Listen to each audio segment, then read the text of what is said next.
This podcast is part of the Deluxe Edition Network. To find other great shows on the network, head over to deluxeeditionnetwork.com. That's deluxeeditionnetwork.com. Hey everybody, this is Chase from Barrel Age Flicks. Go ahead and check out our Patreon for raw, uncut footage and early access to all of our episodes. The link is in the description, and it's only $5 a month. Thanks for listening. All right, you primitive screwheads, listen up. See this? This is my boomstick!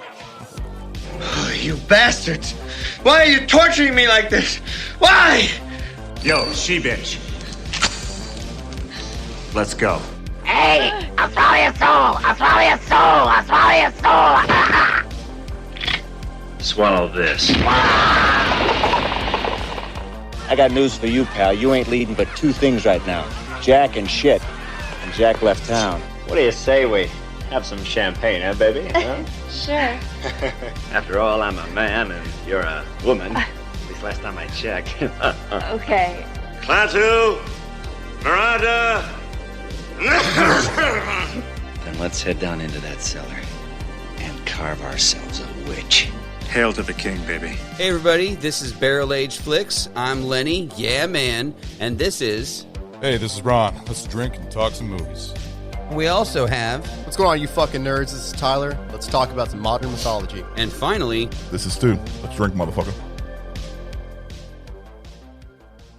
Hey everyone, thank you so much for joining us for the Evil Dead episode. This is going to be awesome. So I'm going to go ahead and hand this off so that we can get the announcement on the alcohol that we're going to drink, and we'll get the show started. All right. And this is what we're drinking tonight is Rogue Dead Guy Ale. Finally, a beer. Yes. Yeah. According to Rogue, it is a German Maybach using their proprietary blend of yeast, deep honey in color, malty aroma, and a rich, hearty flavor. Rogue is one of the first microbreweries that became popular in the U.S. They're based out of Oregon. That makes sense. And this is also one of the first beers they've had. This is beer that somehow I've missed for 20 years, over apparently. 20 years. Yeah. And it's one of their best selling. It's their workhorse sells, then allows funds for everything else they do. It's won numerous awards, apparently, voted best in the U.S., best Maybach style, numerous awards throughout the years. I'm excited. So I am looking very forward to it. I chose it because Rogue, in honor of Ash, and which a very rogue-like character, and of course Dead Guy in honor of the Deadites. All right, let's go ahead and get this shit done. Crack her open.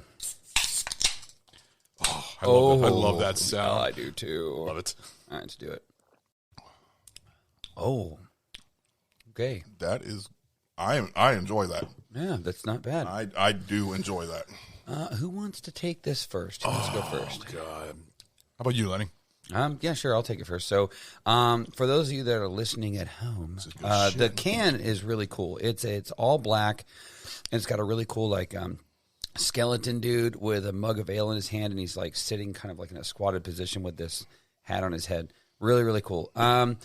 It's got like a good little bite to it, but it's got a smooth finish. Like it goes down really smooth. There's no sometimes with some of these stronger beers you get like that bitter aftertaste where you're like, ugh. This doesn't have that. So it's really good. I like it. I definitely give it 2 thumbs up. Oh yeah. How about you, Tyler? Yeah, dude. So I'm still drinking mine, so you might have to give me a second. Oh, by the way, we need to make an announcement about Tyler. Tyler is recording from another state. Oh yeah. Oh, yeah, I am. From yeah, an dude, undisclosed location. Yeah. Well, I'll disclose it. I don't give a shit. Yeah. So I'm coming to you guys from the home of some of the best sports fans in the entire country, the birthplace of American alcoholism, and the worst taxes I've ever seen in my fucking life. New York City. I am coming to you. I'm coming to you from Boston, Massachusetts, and like what these guys spend on their taxes or whatever, like they're not getting their money's worth because these roads fucking suck, dude. They suck, dude. Like if you got a filling in your mouth, like you're rattling so fucking bad going down the road. If you have a filling in your mouth, like it's in your teeth, it's gonna pop out. Oh, it's so fucking reminds bad. me of Michigan. Yeah, nice. So, but it's cool. We're having a good time. I hope you guys all had a great St. Patty's Day. Oh, yeah. Absolutely. Unfortunately, I had to fucking work, but you know, hey. Yeah, I was working. Yeah, life just kicks it in the ass. Yep. So what do you think of this beer, Tyler?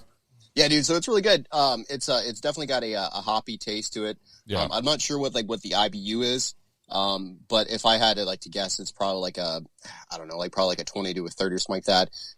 You can definitely taste that the barley was roasted. You can definitely taste like that roasted taste to it, and it's good. This is good shit. It's a 6.8 ABV. Yep. Yeah. So it's gonna get you nice and drunk after a few of them. I'm already almost done with my can here. I'm about to grab another one. I picked them up about I think it's $11 a 6-pack is what I picked them up for. That's not bad. Hell yeah. So it makes for some very efficient drinking. So I'm a definite fan. So 2 thumbs up. How about you, Stu? I'm really enjoying this. I'm usually prefer my beers hoppier than this. Big hop head, but it's good. I'm definitely giving it 2 thumbs up. Strong notes of toffee in there. And I'm enjoying that, and it's very smooth. It's something I could see just pounding all night and not getting tired of it. So I'm definitely giving 2 thumbs up, and it will be a rebuy for me. There we go. So I'm going to go ahead and give this 2 thumbs up. I enjoy it. I'm already almost done with this can. I'm about to grab myself another one. I can tell. I agree with you in the kind of the roast type of taste and the hoppiness. I enjoy this. This ice cold on a warm summer day would be great. Yes, I would love this. So 2 thumbs up on this one. Great choice. Well, thank you very much. So we'll go ahead and get into the show. So this was Stu's pick. So I'm gonna let him kind of be the mediator and kick us off. So Stu, go for it, sir. All right. So we're gonna go ahead and cover the original trilogy of Evil Dead, Evil Dead 2, Dead by Dawn, and Army of Darkness. And we'll probably touch on the 2013 soft reboot and maybe even the TV show towards the end, possibly. So this was 1981 is when this film was officially released. Shot somewhere between December and January of 79 to 80 by Sam Raimi. This is his first big production film. So Sam and Bruce Campbell were old high school friends. They did a lot of Super 8 stuff, college, a lot of Super 8 stuff. And, one of those films they did on Super 8 was a film called Within the Woods. And they basically was using that as a vehicle to show people, to try to get financing to go ahead and make Evil Dead. It was basically Evil Dead, but a much shorter version. Yeah. And they went ahead and were able to secure the financing to make this. Raimi was only 20 years old when this filming began, and he regularly refers to that as his rite of passage to make this film. And Bruce Campbell, the actor, was also a high school buddy and with him, and has been with him all the way through all the other movies in his future. Absolutely. Career. And from some of the stories that we'll try to get into, you can tell that they've been longtime friends because Raimi likes to fuck with him. Oh, yeah. He really likes to fuck with him. And that only comes from good friendship. So this was originally titled Book of the Dead. So they went ahead and when they ran into Ivan, who was the reason that Romero's Night of the Living Dead got distributed the way it did. So Which is fucking crazy. Exactly. Ivan went ahead and kind of shepherded Raimi through the whole process. Help him find funding, help him find distribution. For the original Night of the Living Dead. Yes, for Romero's version. Yep. That's awesome. Yeah. That's a great movie, by the way. And Raimi and Ivan and Campbell all remained friends until Ivan's death. And it was a lot of Ivan's shepherding that went through it. So this ended up being financed almost completely by Raimi, by Campbell, and by a friend of, actually a roommate of Raimi's older brother, a guy named Robert Tappert. And Robert Tappert ended up being kind of the man behind the man in all the films, and just going ahead and helping give him direction. So without Tappert, then there would be no Evil Dead. Rough story, real quick, and elevator pitch. So group of college friends decided to go ahead and go out, rent a cabin in the woods, little really run down fucking place, just to blow off some steam, have fun. It's Bruce, his girlfriend, Bruce's friend, that friend's girlfriend, and Bruce's sister. So just the 5 of them out there. And this, it's supposed to be set in Michigan. They actually filmed it in Tennessee, though, thinking that the winters would be milder in Tennessee, which God kind of laughed at them because it actually had been one of the worst winters in Tennessee's history. Oh, wow. And one of the mildest winters in Michigan's history at the same time. So they only had about $350,000 to shoot this whole thing. Everybody was staying in the cabin during the pre-production and everything done. Everybody hated it. It was cold as shit. Everybody was getting hurt all the time, sick all the fucking time. And Raimi kind of thrived on that to go ahead and try to show the pain and the discomfort on his actors' faces. He's that type of director where he believes if you're feeling it, it'll come across on the screen. Yeah, when you're talking about they were a miserable time, shit, even fucking Bruce Campbell lost some of his teeth because a cameraman slipped during filming, smashing his camera into his face. Now that, I don't know if it's 100% true, because there's a lot of stories that I've come to find out that Raimi and Campbell just completely bullshitted about during interviews because of the fact they were just trying to have fun and seeing what they could get people to buy and believe. So they told all sorts of random shit that had nothing to do with the actual truth. But I'm like, those seem like great guys that I want to have some fun with. Now, if anybody doesn't know who Sam Raimi is, just to give you kind of a thing, he's directed such hits as the Spider-Man with Tobey Maguire, all the Spider-Man movies. He's also, what other movies has he done other than that? Darkman. Oh, that's another great one with Liam Neeson. That's another great one right there. And he also did A Simple Plan with Bill Paxton. Yep. Did he do Quick and the Dead also? Quick and the Dead, the Western that he did. And he's done some great. He also did a Disney movie, Oz the Powerful or something like that. It's like the sequel to Oz. But he has a very visual style, camera in your face type of thing. It's really cool how he films his movies. Yeah, another film that he did that was definitely more in the vein of Evil Dead was Drag Me to Hell. Do you guys see that? Oh, that's a great movie. Absolutely. Great movie. Dude, that's an incredibly underrated film that most people have forgotten about. Like, you bring up that movie to some people, they'll be like, oh my God, I haven't thought about that movie in fucking forever. And it's just like, it's a great movie that just doesn't get, people don't talk about it much anymore. I just watched that recently, not too long ago, and I do remember how there's a lot of scenes in it that kind of remind you of Evil Dead and Evil Dead 2. Absolutely. Fuck yeah. Like, what is it? It's in Evil Dead 2 when the deer on the head comes to life. Yes. Yeah. Yeah. There's a scene in Drag Me to Hell where they're trying to get rid of the demon that's slowly torturing this girl before it drags her to hell. And they put the demon into a goat, and the goat's possessed or whatever. It's I'll eat your soul. And they're supposed to sacrifice the goat or whatever, and that was going to kill the demon. And it doesn't go very well. But in that scene, you can tell. You don't have to tell anybody. They're going to watch it and be like, yeah, this is a Sam Raimi film. No doubt.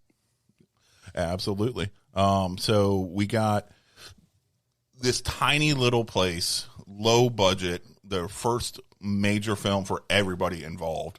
And they kept it with a really super small crew. There's only 13 members all together, including the actors, the production, everybody. It was 13 people, which is so small for a film.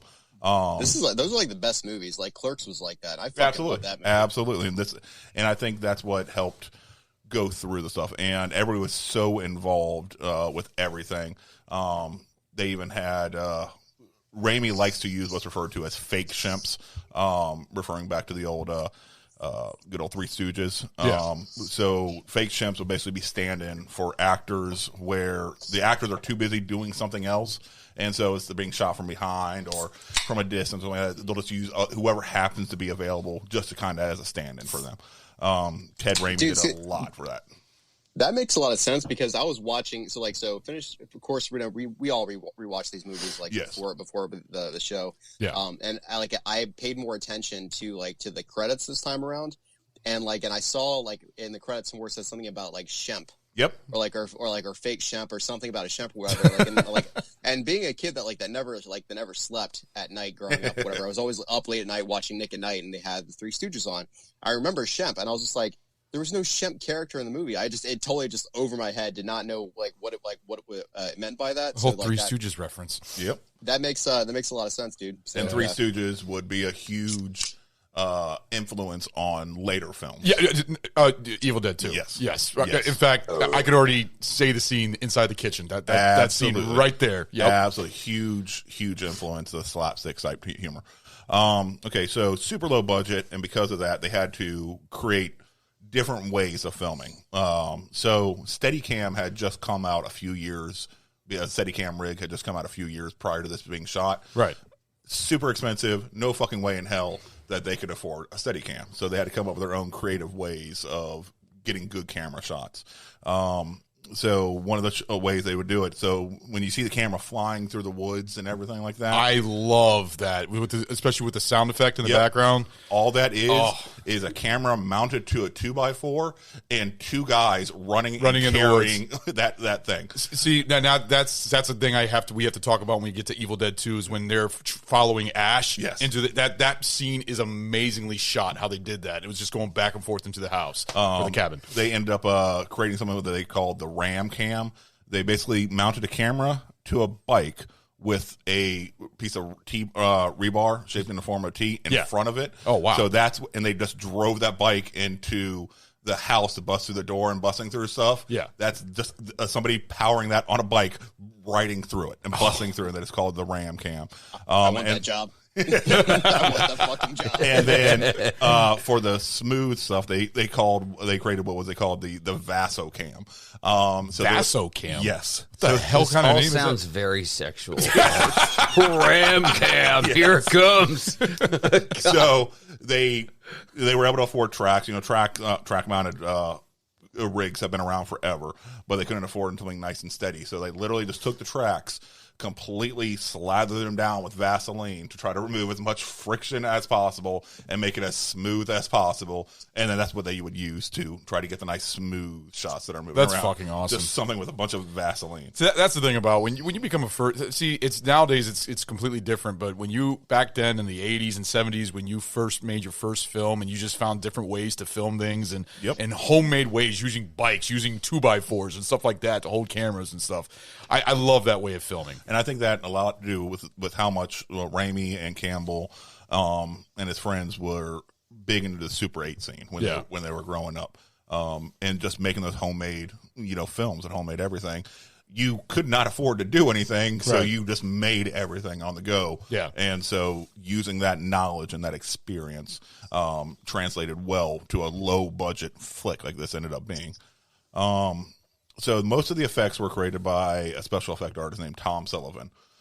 He ended up sticking with the series all throughout. A huge part of it, including the original illustrator and creator of what would end up being called the Necronomicon. Yeah, those are all based on him, his style, his choices, and even one of the pieces of art that he drew in there was based on the Red Dragon book. Right. And it's like that was a complete riff off of that. But that I'm going to say the Necronomicon, that is one of the best set pieces, that the Book of the Dead. Yes. I fucking love that book. I want to own that book and have it laying seriously with all my movie stuff. Now, which one are you talking about? The original. Okay. The original. Okay. The original. Because they changed between each and every movie with slightly different book. Slightly. Yeah, and I've actually, if we manage to get into the remake later on, I've actually got some good things to say about that movie. But probably one of the things that pissed me off the most about that movie is that the Necronomicon is very different in that movie. It's still bound in human flesh and written in blood, but the face is missing from the cover, and that was huge it was injustice, more stitched dude. together than the original one was. Yeah, but the face is what made that fucking book, dude. You looked at it and you're just it's like looking back at you. Okay, I got to bring this up. I'm just curious if anybody's seen Friday the 13th, Jason Goes to Hell. Yes. You know that book makes a cameo in that movie. Yes. Which book was it, from Evil Dead 1 or Evil Dead 2? That was 1. It was 1? Yeah. Okay. Did you all know about that? I haven't seen. You've never seen Jason Goes to Hell? You motherfucker. I've seen. I've seen Jason Goes to Hell. I haven't seen Freddy vs. Jason. It has nothing to do with Freddy vs. Jason. Jason Goes to Hell. It's the first. It's the first movie in the Jason series that goes to New Line when they left Paramount. When New Line got the rights to Jason. It's the Jason movie without Jason.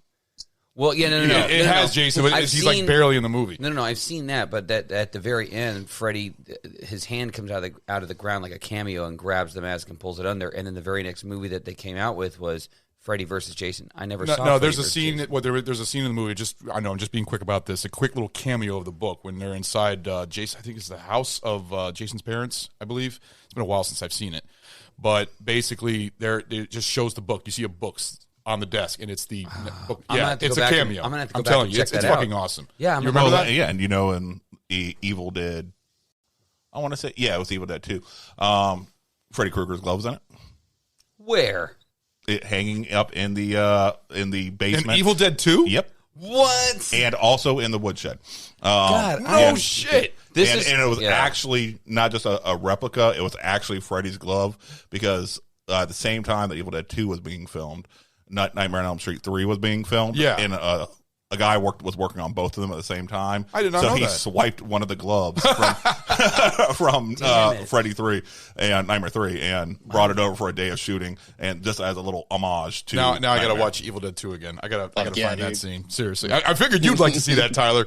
Hell yeah. The big Freddy fan here. So, and that was because, so I like this about horror films, especially lower budget horror films. Yeah. They pay a lot of homage to the films that came before. And I'm going to say this flat out: the older horror films to me are still are the best compared to nowadays shit. I'm sorry, there are good horror films nowadays, but nothing compares to the 80s and 70s. I'm sorry, they came out with the more realistic, practical effects, better films in my opinion, and more fun in my opinion. More blood, more. Don't you dare give me that face, Lenny. Seriously, shut the fuck up. Well, no. Like those movies defined the genre. Exactly. I'm thinking Thank you, Tyler. I'm thinking about the movie we're talking about right now as far as special effects. I'm holding my tongue. Oh, I'm no, waiting. no, you're not gonna hold your tongue. Go. The blood looks like fucking paint, bro. It's like It's a pink. fucking old It's film. not realistic It's at all. old. It is Kato syrup, I believe it is. It doesn't look real, What dude. syrup? Kato syrup. It was Kato driving syrup, me yeah. fucking nuts. The only thing that was driving me nuts, and I've seen movies that have been filmed in the fucking 70s, and the blood looked real. The blood in this movie did not look fucking real. It looked like fucking paint. What do you expect? It's a bunch of fucking college students making a movie. Well, you know what? I'm just saying. It did not look realistic at Something all. silly about that blood. So Ash would get so covered in that blood, and then they'd have to hang it by a fire and let it get dried out time after time. And it'd be so covered in this, and because of the fake blood they were using, Well, all if the it's syrup, I'm sure flies, it's sticky and all shit. the flies were attracted. Everything was attracted to him. That's fucking gross. So when he was riding back to where they were staying after filming a scene, they'd make him ride in the back, right in the back, the bed of the truck in the middle of winter because nobody wanted him in their vehicle. Yeah. So they kept using the same shirt over and over again because they didn't have the budget to try to afford all this stuff, and would just dry it and just shoot it again the next day. It got to the point that the actual shirt ended up breaking because of just being caked in this crap. Okay, so just going back to how those films would pay homage to each other. So when Hills of Eyes came out, they wanted to come out That's as Craven film. big swinging dicks and say that they were scarier than Jaws. So they did a little poster in Hills of Eyes where they had shown a torn picture of the movie poster of Jaws. So saying that, no, this ain't shit now. We're the big dogs on the fucking block. Right. Evil Dead ended up doing the same fucking thing to Hills Have Eyes. The hills have eyes. Okay, calm the fuck down, Punishment psycho. shot. Punishment No, shot. I don't think that's where they punishment, but I will leave it up to you guys. No. All right. You left out the word the. Anyways. All right, so Said it right in the basement of the cabin, they had a torn poster of Hills of Eyes. The Hills of Eyes. Thank you. Fucking faggot. So Nightmare of Elm Street, when they came out, Johnny Depp's character fell asleep watching Evil Dead, implying that, this is boring. So, so we're now the big scary ones, Motherfuckers. So that's why everybody kept feeding into each other and realizing that they're standing on the shoulders of the ones who came before them. Wow. And I really enjoyed that part. That's of it. awesome. All right, so back to the plot. All right, so everybody's there at the cabin having a good time.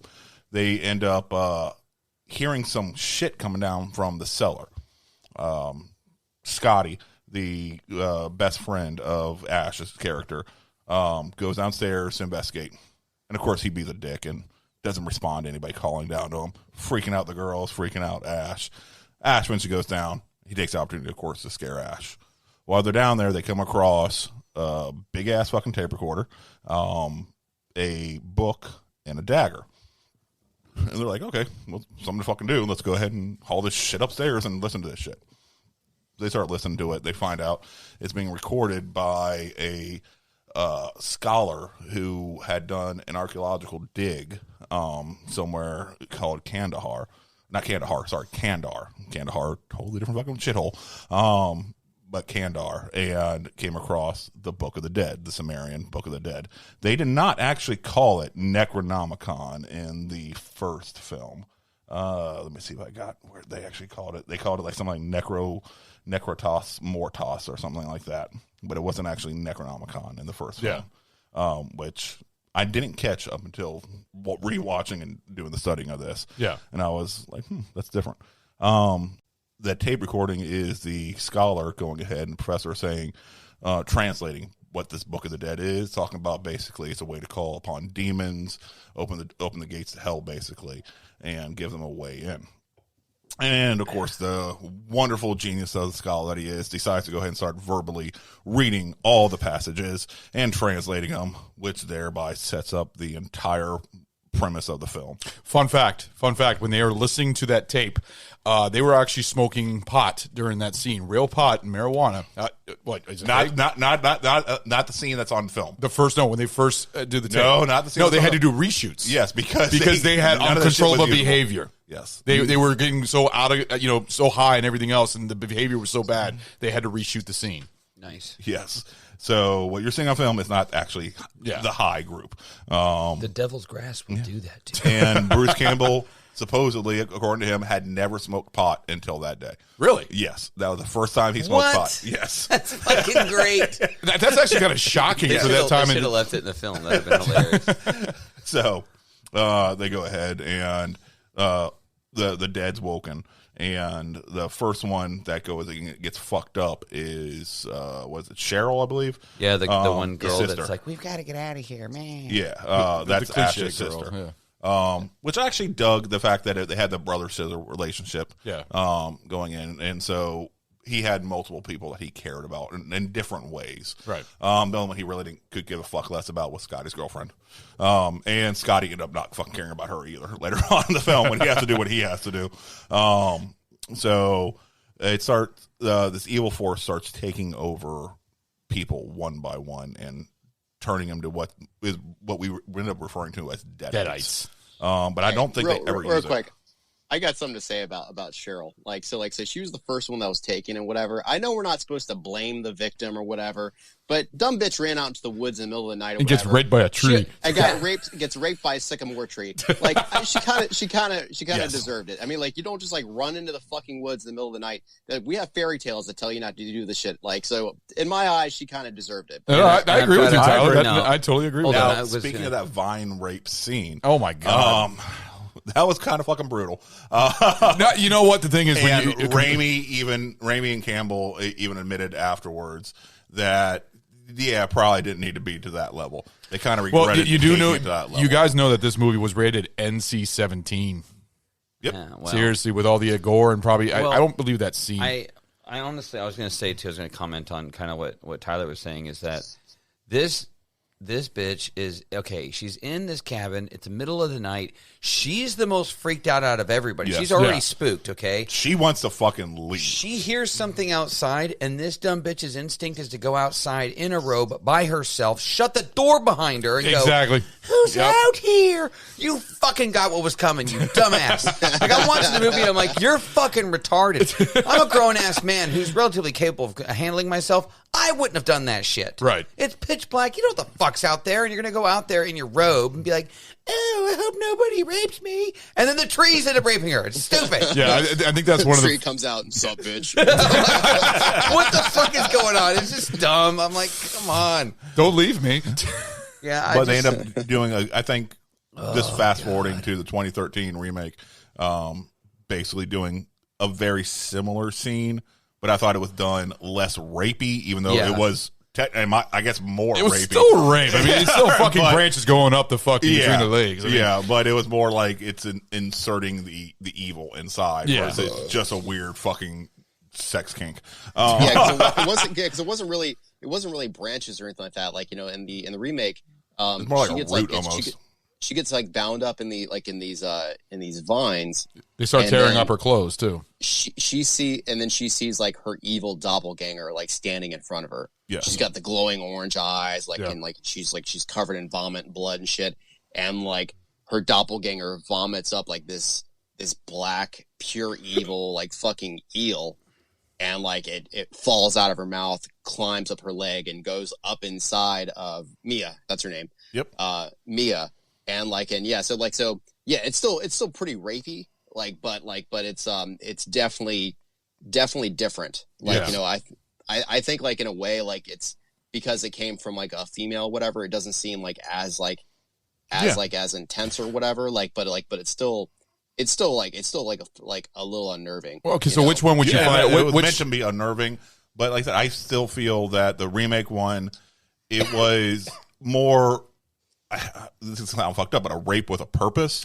Okay, and the Vine rape in the first one, that one didn't feel like it was inserting the evil into her. It was just, we're fucking evil. We're gonna rape you. That was the whole point of it. Both scenes are disturbing in both movies, but if you were to pick which one is the most disturbing, which one would you feel, the original or the new one?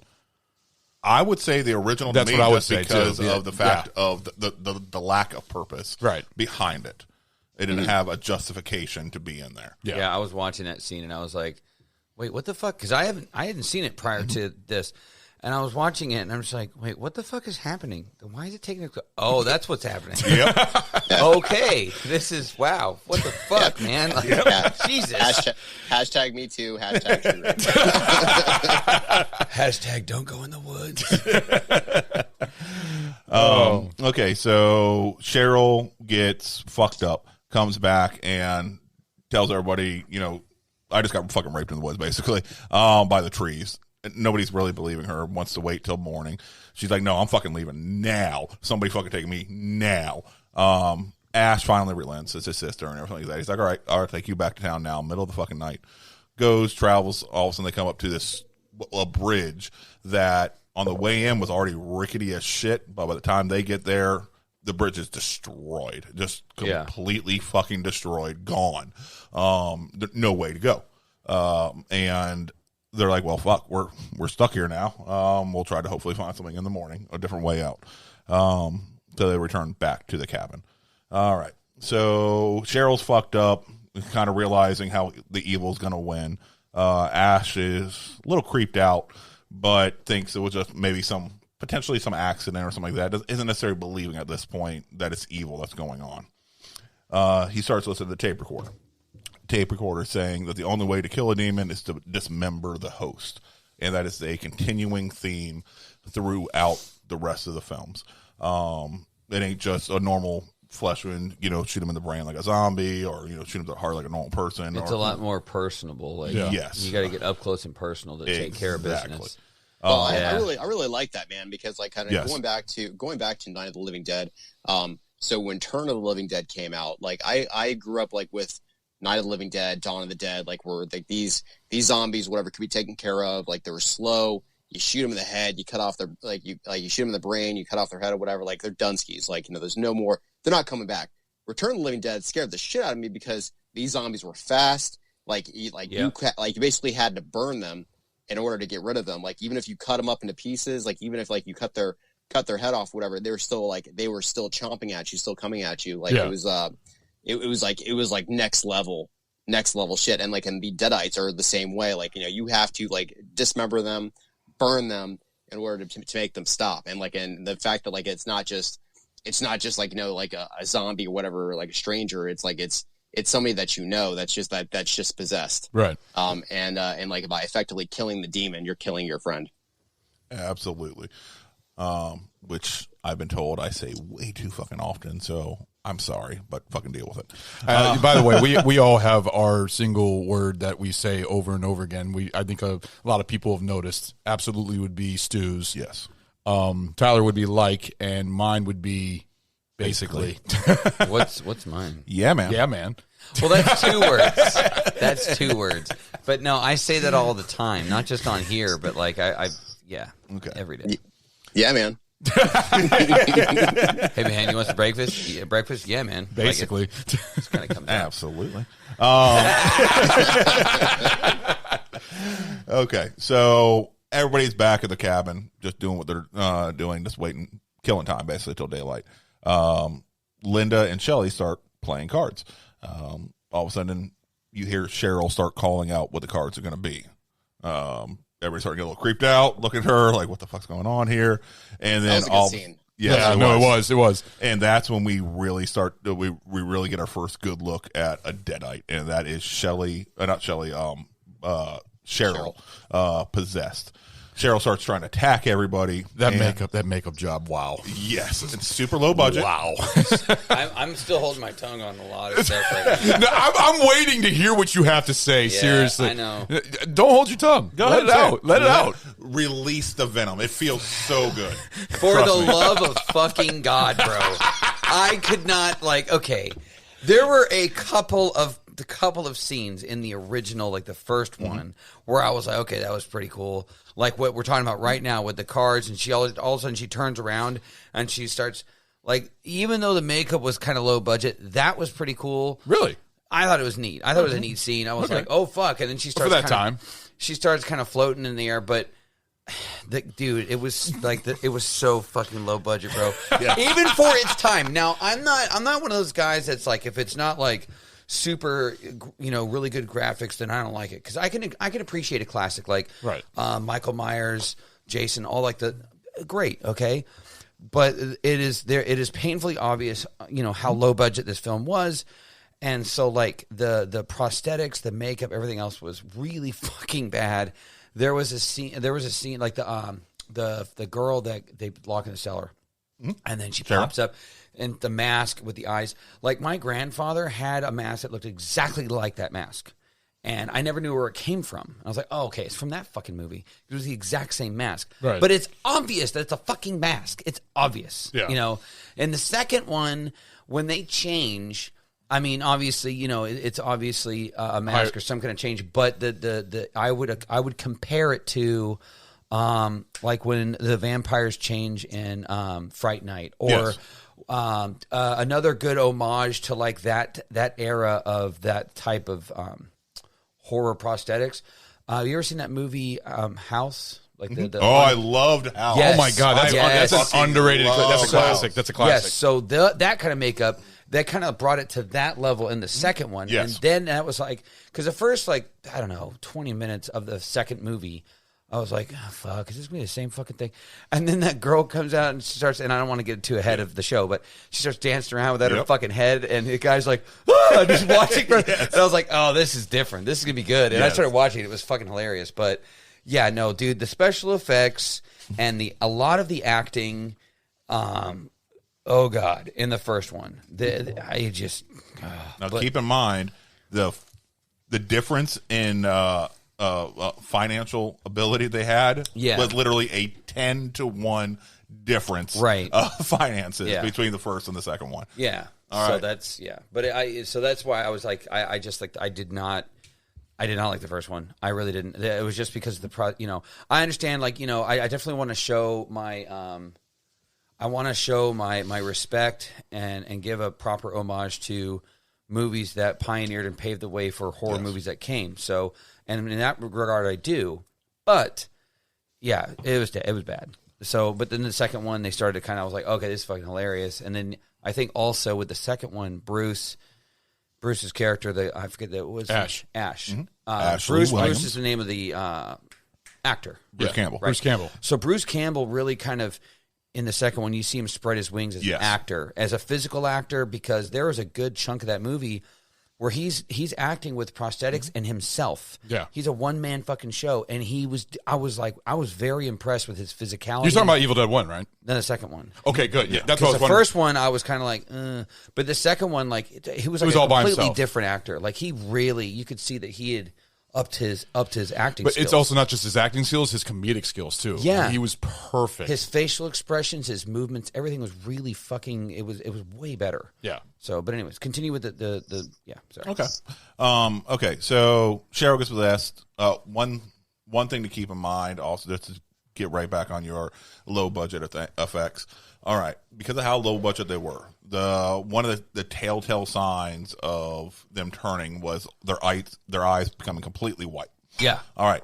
They could not afford anything decent as far as contacts wise. Right. So they had super cheap white painted glass that took like 10 minutes to put in each eye and made the actors completely blind. Oh my God. They couldn't see a fucking thing while wearing them, and they could only wear them for about 15 minutes at a time because the eye would be so deprived of oxygen that it would start to kill. It would start to fucking really destroy and cause a lot of pain to the actors. Jesus. But that was the commitment. Those they things had. looked painful when I you could see when they're out. You could tell those things were uncomfortable to wear. Yes. So a lot of the scenes where you see like the actresses swinging around, weapons and trying to, hurt the actors. That's a blind actor or actress swinging weapons at a person. That's awesome. So that's just what it was at the time. Okay. So Cheryl gets, they capture her, they throw her and lock her down in the cellar.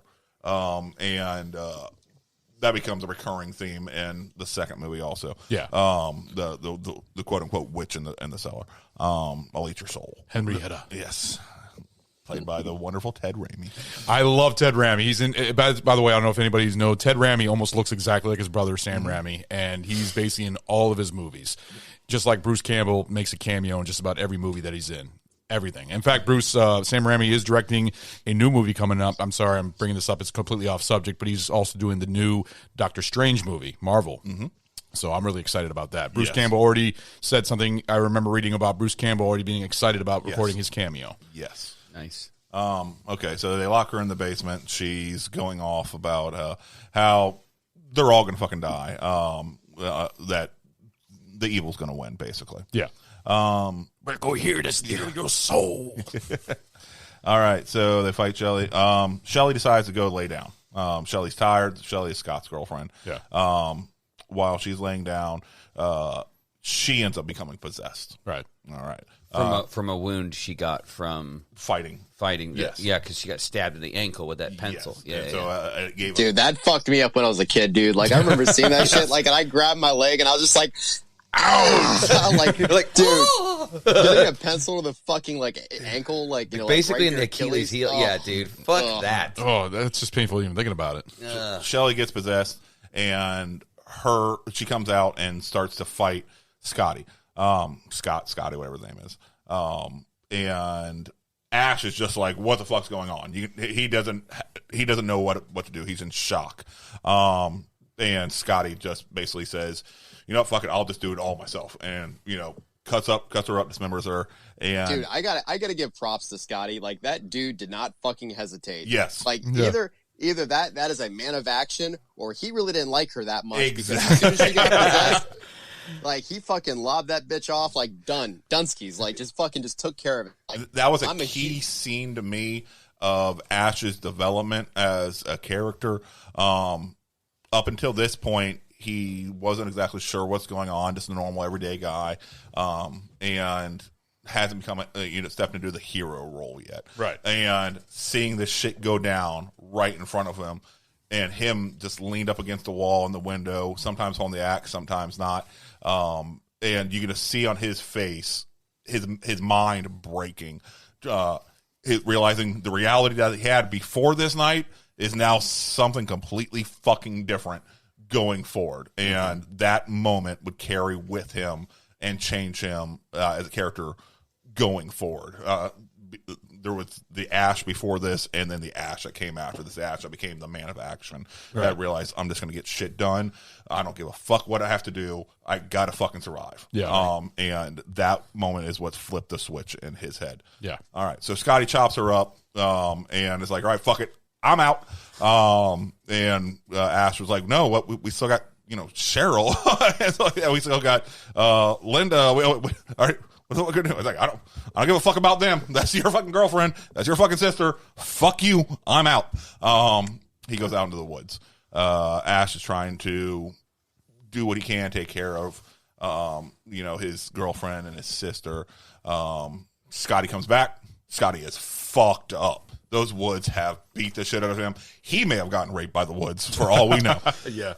Yeah, he had a bone sticking out of his right wrist. I was like, oh, fuck. Yes. God. Those effects, though. Oh, my God. Those And effects. he was just like, all right, no, they ain't going to let us leave. There ain't shit we can fucking do. Yeah. All right. So at that point, while Scott is sitting there on the couch all fucked up, Linda finally becomes possessed. Ash and Linda fight.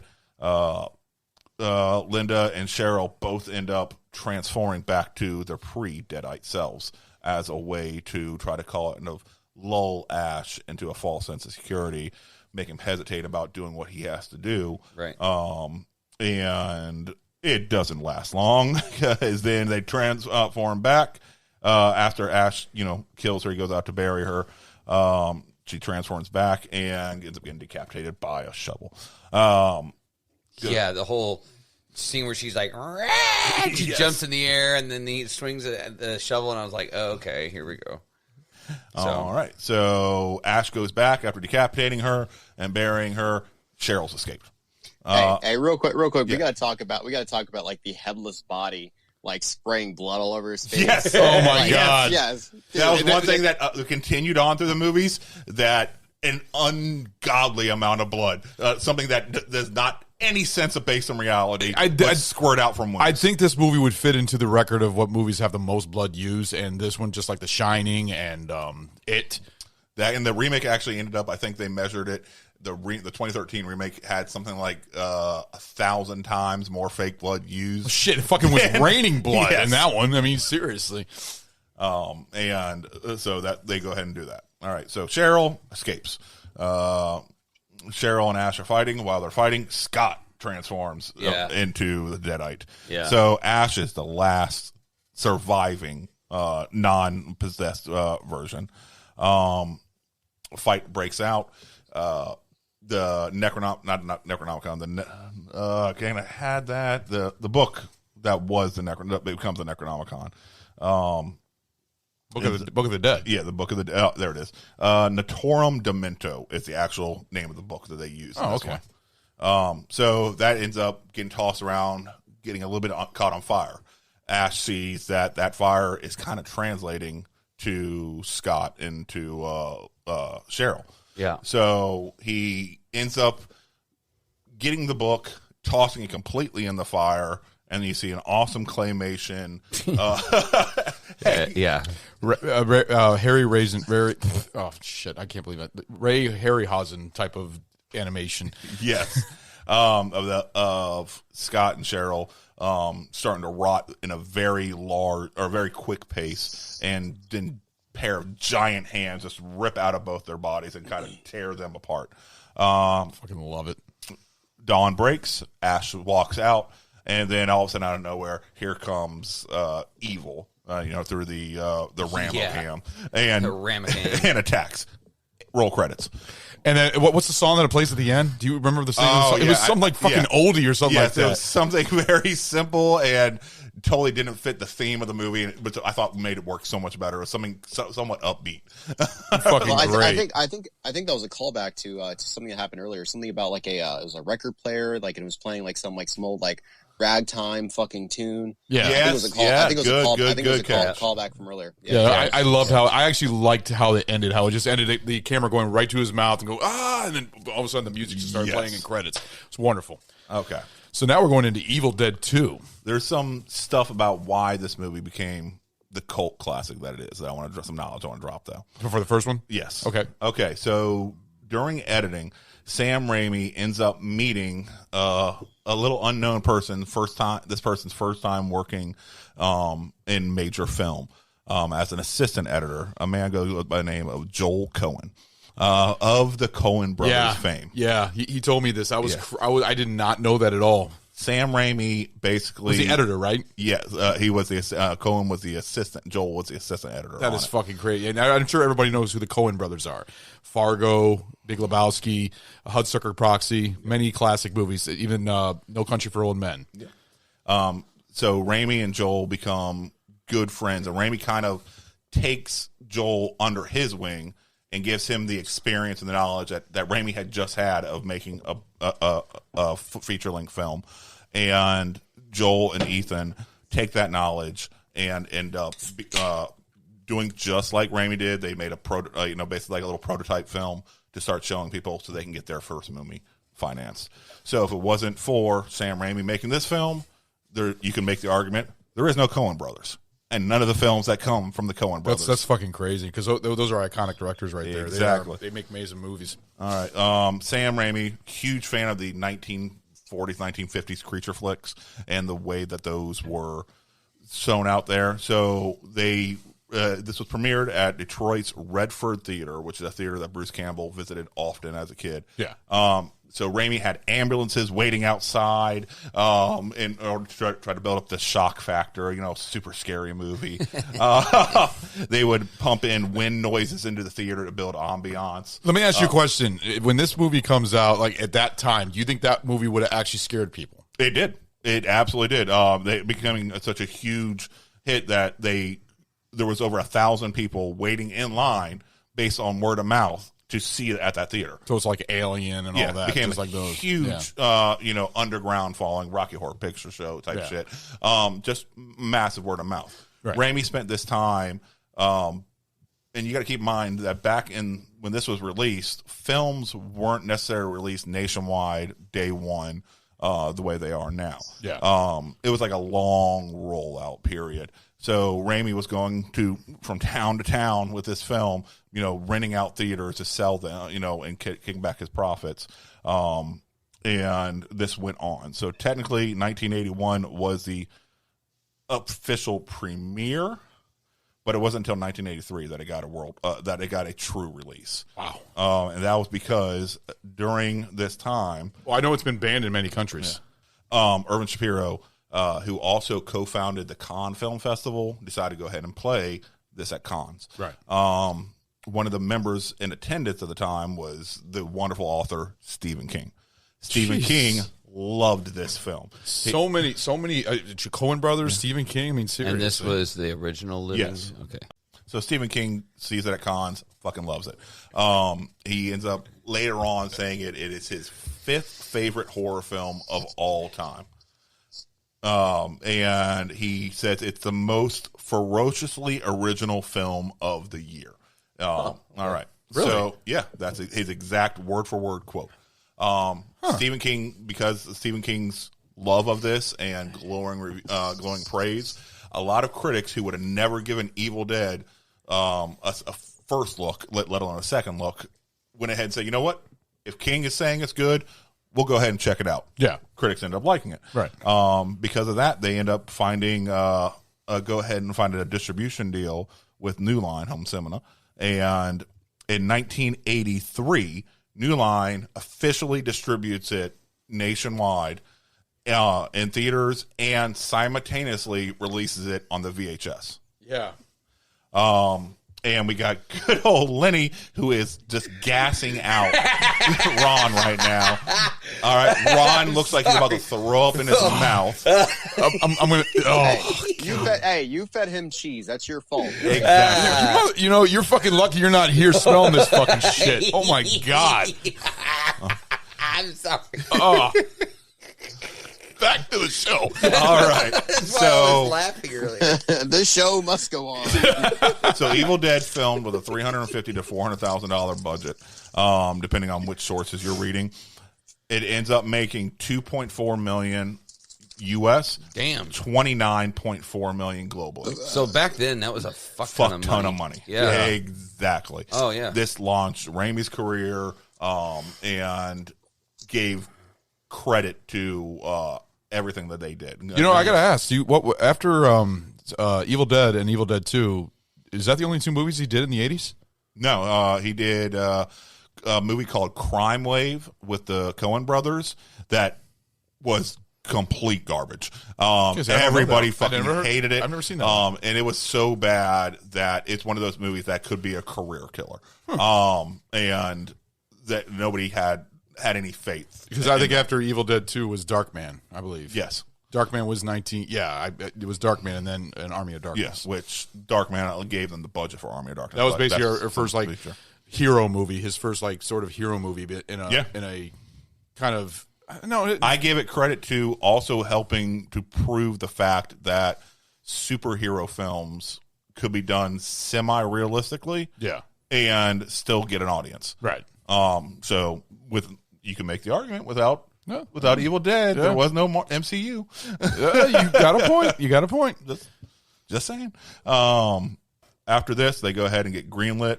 After the failure of Crime Wave, they decide to go ahead and go back to the trough and film an Evil Dead 2. Which go back to what you know. Which really isn't a sequel when you think about it. It's actually more of... Okay, it is, but in a way, when you look at it, it's more of just... I'm sorry. To me, it's just a high-budget remake of the first one with different characters other than Ash. I will say this, from what I've seen of Evil Dead 2, is that it is kind of...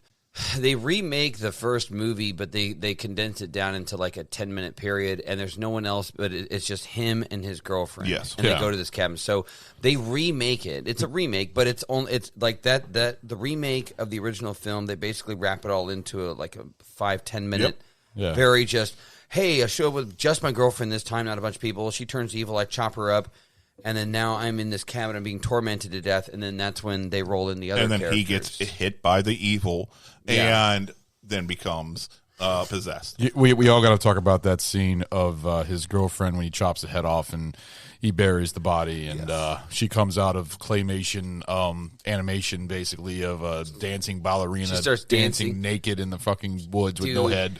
Oh, my God. That was where... Part of that was claymation, part of it not. Really? Oh yeah, no, you're right. I can see it. It was a different actress too, not the same actress who was playing his girlfriend. It was a different actress who played the dead ballerina. And I will say this scene is what caught my attention, because I'll be honest, I wasn't a big fan of the first one. I already said that. The second one, I'm watching it, and I'm like, fuck, man, I don't want to sit through the same fucking thing.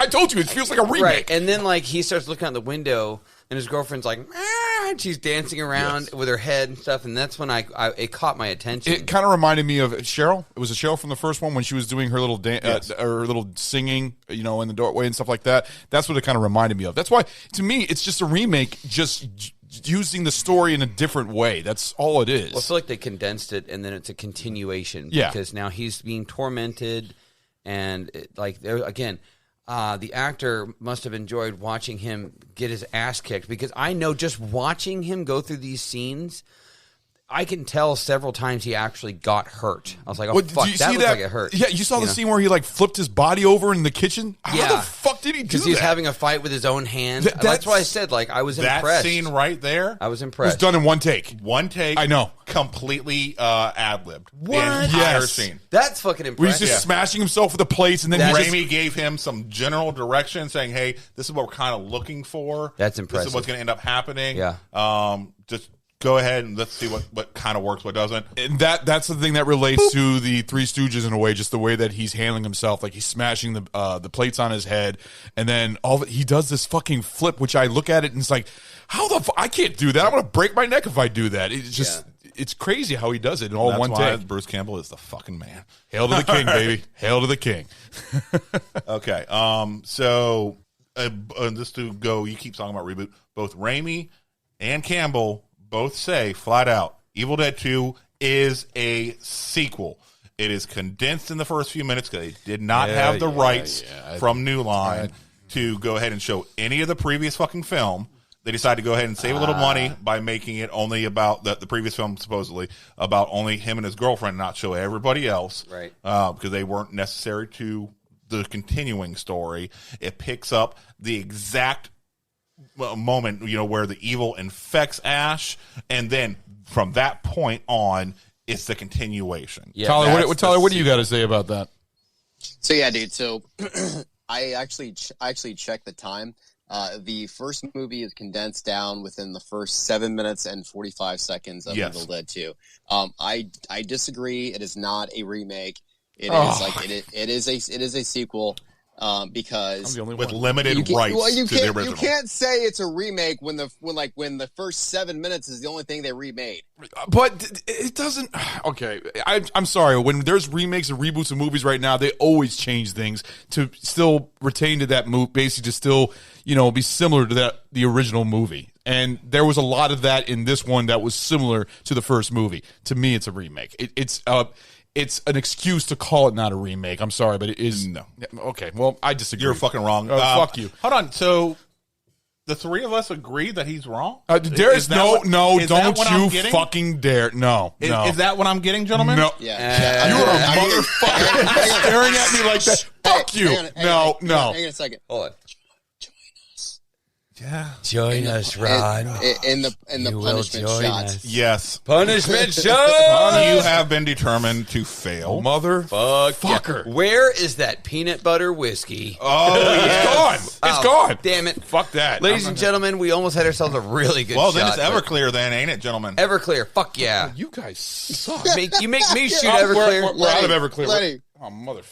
You're not out of Everclear, you lying Calm bitch. down, bro. I'm You're very- no. Where's that Everclear, bitch? God damn it. Bottoms up, Justice. slut. You know how much I love justice, Tyler.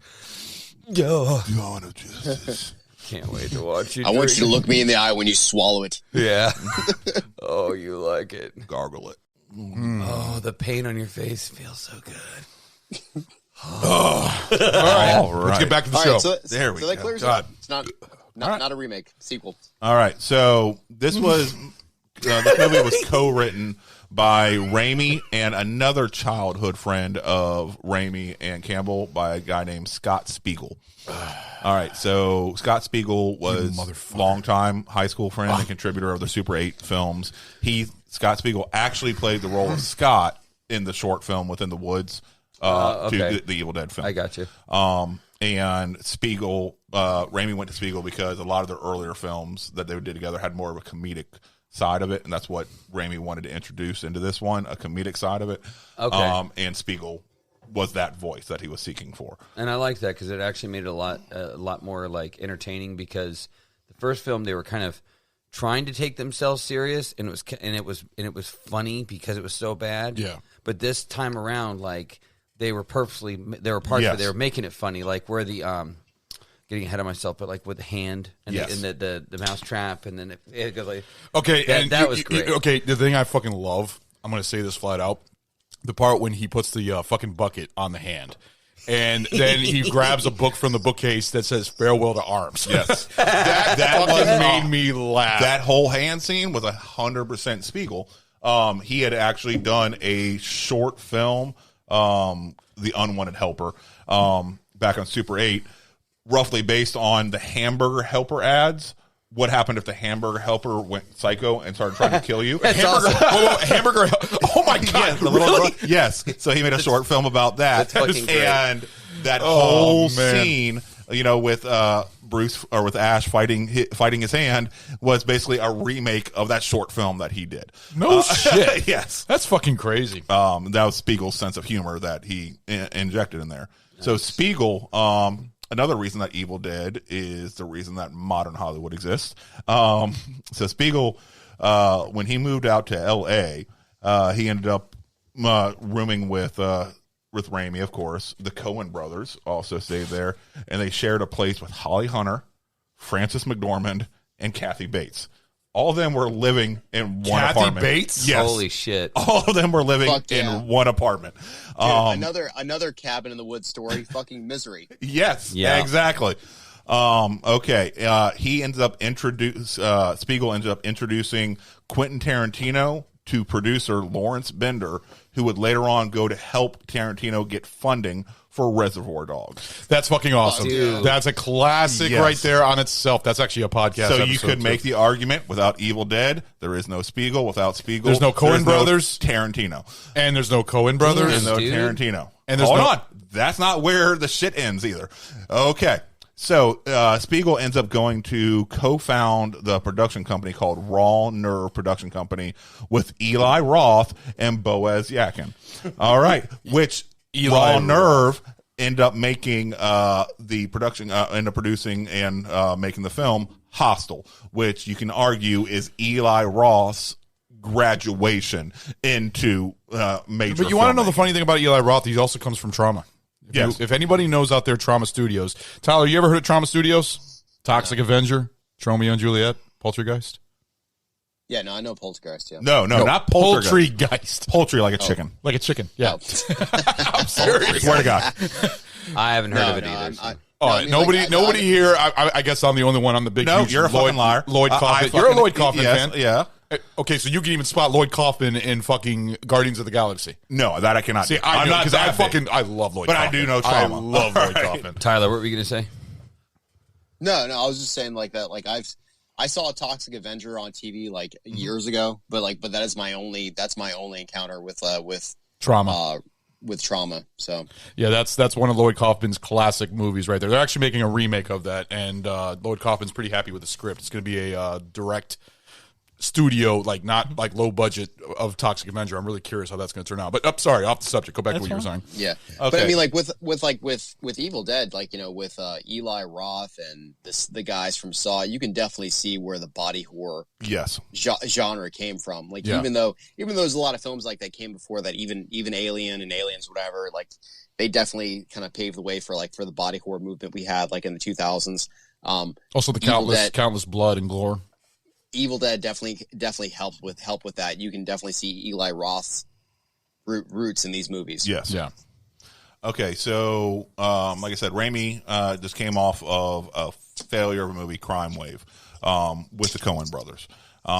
And besides, the best chance I have to go ahead and make another commercial success would be a sequel to Evil Dead.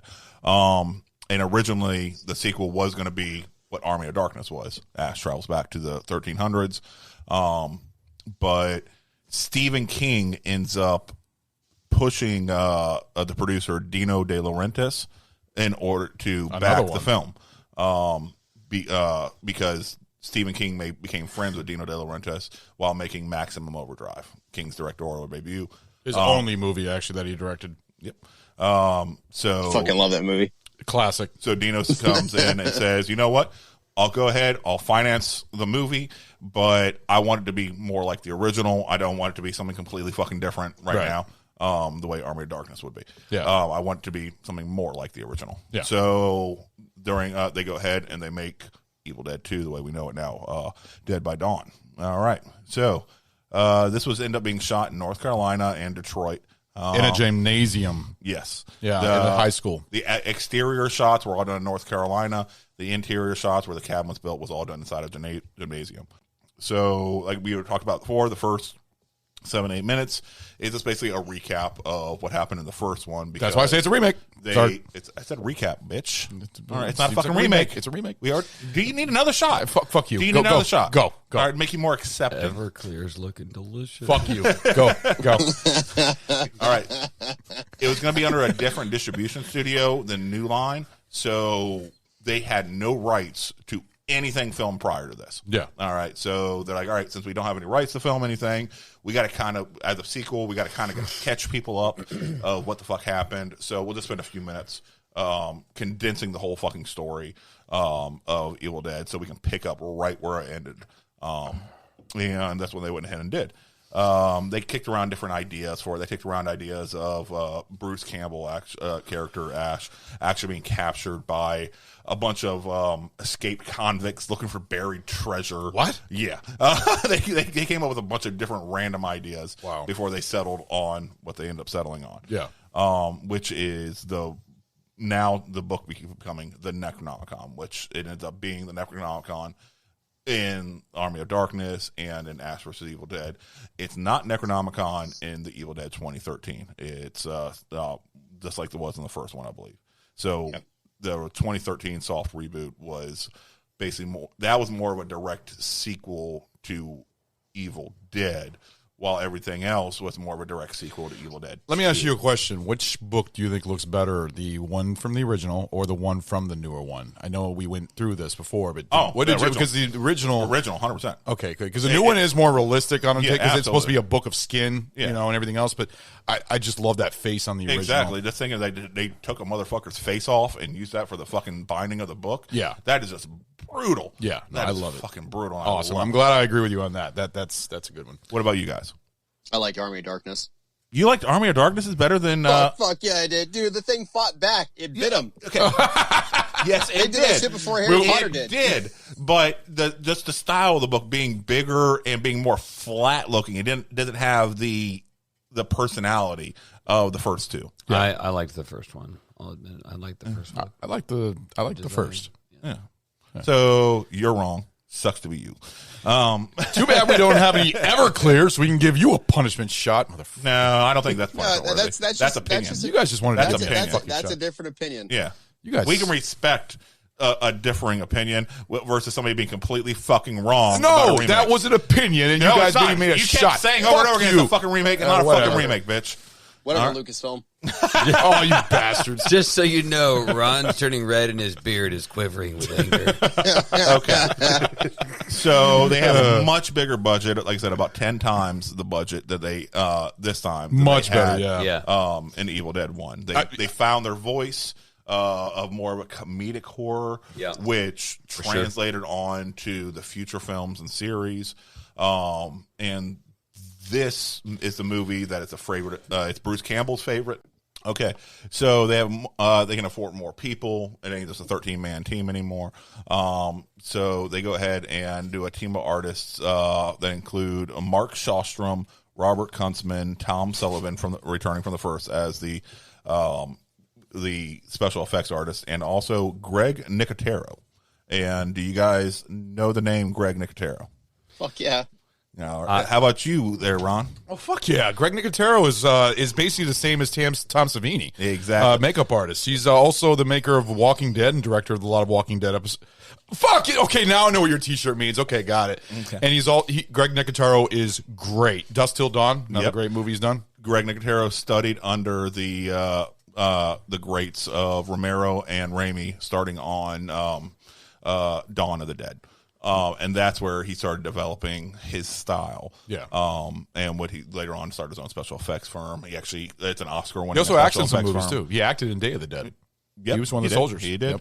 Yep. But they, once again, you have a good mesh of great special effects artists, especially people that would later on become amazing special effects artists. You get to see their work in it. Yeah. And everything goes along. All right. So they're worried about when they're making this, they're going to end up getting an X rating. They're super fucking worried they're going to get an X rating because by that point, you get an X rating, you're not being shown in 99% of the theaters. Right. All right. Yeah. Yeah. So, you're only being shown in the theaters that Pee Wee Herman goes to. Exactly. So they end up forming a shell company for distribution company. Really? Rosebud Pictures. No kidding. Yes, that is the only film it ever did. Yeah. Was this one. They specifically did it because they then don't have to submit it for an MPAA rating. Oh wow. So this way the theaters can show unrated films at this time, but they can't show X-rated films. Yeah, because the first movie and the second movie don't have a rating at all. It's always been unrated whenever I see and those. The distribution company had a deal where all the main distribution company had a deal where all their films have to be submitted to the MPAA. So that's why they created this shell one. Right.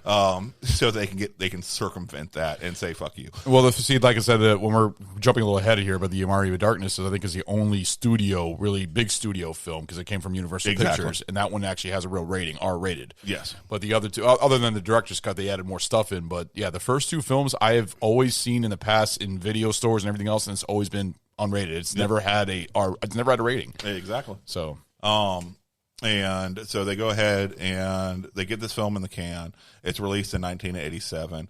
And like The Evil Dead, it's widely acclaimed by critics, especially for the humor this time. Comedic horror. Raimi's direction had gotten a lot better because he's gotten more experience under his belt. Campbell's performance was applauded for how real he's seeming, his comedic timing. And the fact that Campbell actually performed 99% of the stunts himself in the film, it showed along. Dude, I'm gonna echo that, dude. Like, I think that Bruce Campbell, in spite of the fact that he was basically just a buddy of Sam Raimi's, like, that dude is good. He's actually a talented actor. Mm-hmm. Like in the first two movies, they were a little more serious. Yeah, 2 was a little bit more comedic. It was a little bit funny or whatever. Like, but the dude did well. He did a good job. I mean, in spite of everything, like there's a few scenes where he's fucking scared, and and rightfully so. Like he's fighting like pure fucking evil. He's battling demons. Yeah, and he's shaking so fucking bad he can't even load the shotgun. And it's just like I think he did a great fucking job. And then he goes on to do Evil Dead 2 and Army of Darkness, and and his fucking comedic timing is on point. And so they say that he's saying he's a bad actor. He's actually amazing at what he does. You guys ever seen Bubba Hotep? Yes. All right. Yeah, fuck yeah, dude. Another amazing performance by him. Also, I loved him in the TV show Burn Notice. Yeah. I thought he did a great job in that character role also. You know what? In Hercules, the Guess TV what? show, he did a great job in that role. I just remembered something about when you said Coen Brothers. He makes a cameo in The Lady Killers, which is a Coen Brothers movie. Because he's friends with them. He is good friends with... I always wondered why that cameo was in there. Yeah, all of them everybody's good friends in this whole group. Yeah. And they actually... communicate, like I said, they live together, for some of the time between Raimi and the Coen brothers. They did a lot of stuff for each other to help each other succeed in business. Right. And you can tell when the way they treat each other. Okay. So plot of the movie, they go ahead and do the 8-minute wrap up of the first film, and then Ash gets possessed. But it's at the same time that dawn is just about to break. So they show Ash possessed, Ash looking around, looking all evil, which had a really weird scene that ended up being cut where as possessed Ash, he ends up eating a squirrel. What? Yeah, it was just a weird choice that they decided, you know what, let's not go with this. Ended up cutting it. They did have it. Eating a live squirrel or a fake squirrel. But I know, but it was implied that it was a live squirrel. Okay, I didn't know if it was like roadkill as or evil something Ash, he caught a live squirrel and ate him. But sun breaks, he transforms back. Time passes, and he realizes, okay, I'm fucked. And decides to go ahead and deal with whatever we have to deal with in the cabin. We find at this time the archaeologist's daughter and her friend are just coming back from another trip out to Kandar, and they return with more pages of Book of the Dead. Kind of rationalizes the fact that in the original, the book was burned, and rationalizes how the story continues without the book. Yes.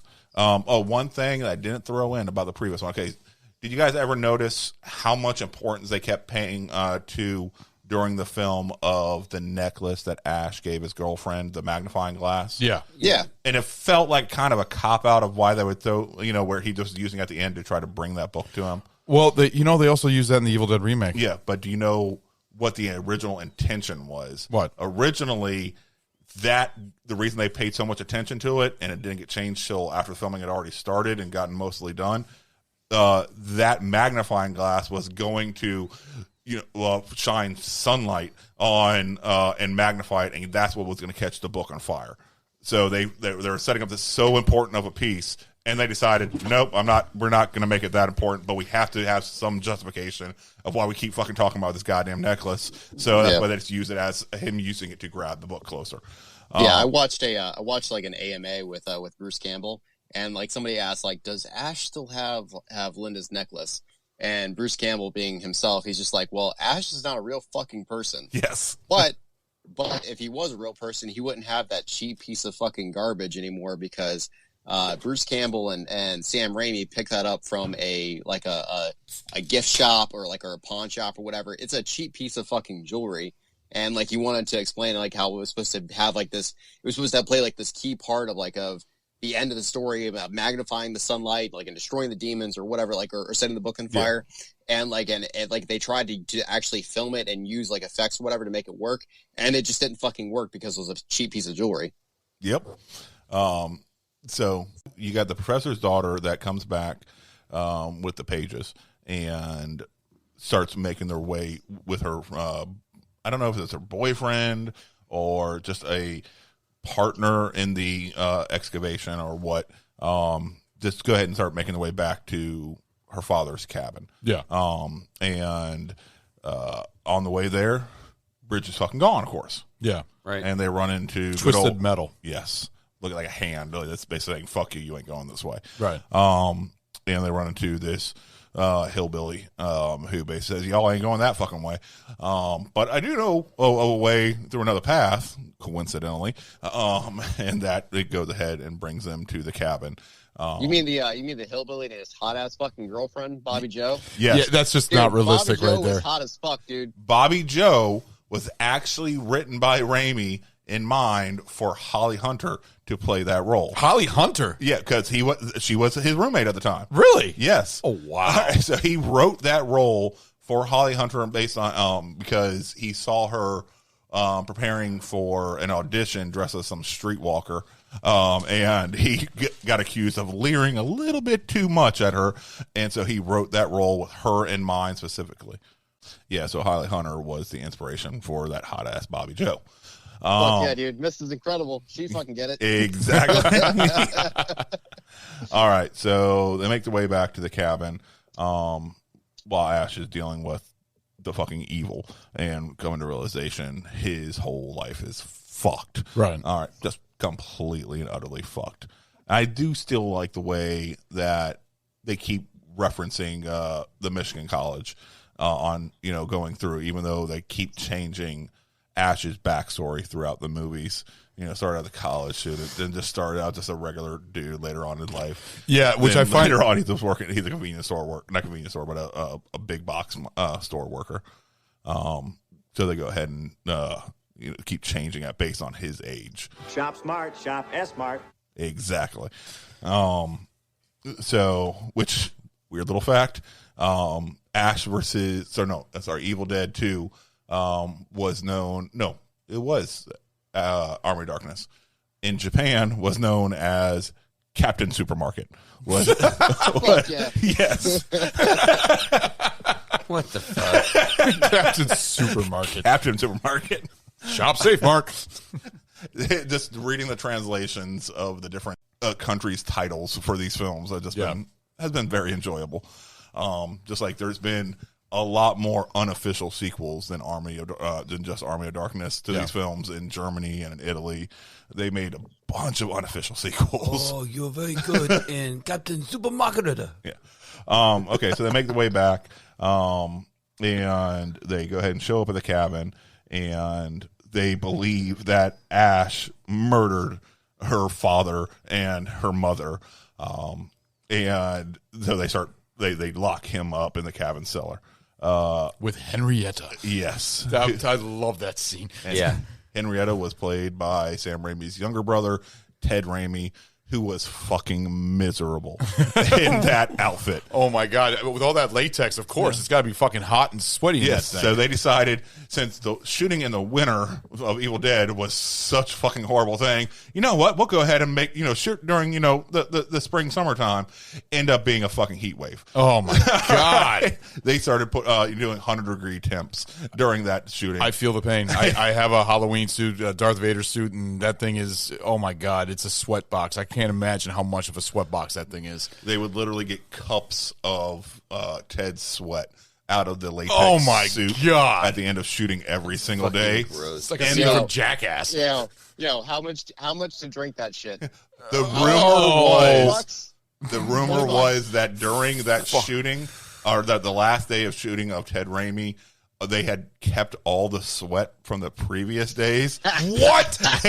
and played some sort of really fucked up prank on him. Nobody will say what it was. I'm sure they poured it into one of his drinks or something. They played some really fucked up prank. I can just see Lenny looking like he's about to puke. Dude, I can't. Of this weeks old That sweat. is fucking foul, bro. And the suit got damaged during some of the shooting. So towards the end of the movie, you can see the back of the suit not completely closed, and you can see Ted's, body. I remember that, yeah. And his red fucking, boxer briefs. I had just hanging out because it was so fucking hot in that thing. All he's wearing is a fucking pair of underwear underneath of it. And in some of the things, because of how damaged the suit got, you can see sweat pouring out of the ear of Henrietta. And splashing on the screen. That's actually Ted's sweat from how sweat filled that entire pus. I'm just looking at Lenny's face. He's just looking all grossed out. Dude, man, I don't know what it is, but that's bad. That's fucking gross, bro. Can you imagine how that suit smelled? Oh my God. So he was the only one that wore it, right? No, it was. I was going to say just a backstory. My wife, she back in high school, was one of a few different people that would wear the mascot costume, and they were the Wildcats or whatever, and they had this fucking thing. So one of the other students that would wear this thing was this fat dude. She said that she fucking hated putting this fucking thing on for high school football games and shit because the dude would wear it before her and it smelled like straight up balls. And she's like, oh, and she's in there oh, Wildcats, wearing this fucking costume. It was awesome. Oh man. Okay, so while Ash is in the basement doing the good old happy dance with Henrietta, the rest of the people start to listen to the recordings and come to find out that no, Henrietta got possessed. He had to kill her and bury her in the cellar. So they realize Ash is not this fucking psycho killer that they originally fucking thought he would be. Yeah. So they go ahead and at that time, Ed, the research partner, becomes possessed. Right. All right. And starts the cycle all over again. One by one, people start getting possessed. Good old gore violence happens. Ash ends up having to cut off his hand. Slapstick humor ensues. One of the best scenes we talked about earlier when we were talking about Evil Dead. But seriously, that scene just is the most funniest scene ever. Especially the farewell to arms, the whole thing when the arm is taking control. It's a great fucking scene. The acting of Bruce Campbell is amazing. The Necronomicon pages get translated. Yep. Realized what has to be done in order to close this portal, this gate to hell, and stop this. This evilness. Real quick, I want to show appreciation for Evil Dead 2 because they obviously made this movie with anticipating to make Army of Darkness because they prophesize everything that happens. In the next movie, the pages show this hero that's going to destroy the evil, and it's fucking Ash. Yeah, it's clearly with the blue shirt and the chainsaw and everything. Yeah. That's because they already had Army basically written, and they knew because that's what they wanted the sequel to be. They wanted it to be what Army became. And the whole thing is that for as much as we argue about the transition from Evil Dead 1 to Evil Dead 2, the transition from Evil Dead 2 to Army of Darkness is damn near flawless. With the exception of the ending, which I don't totally understand because in Evil Dead 2, he goes from blowing off the head of that demon and the knights hailing him and everything like that to the beginning of Army of Darkness where he's enslaved.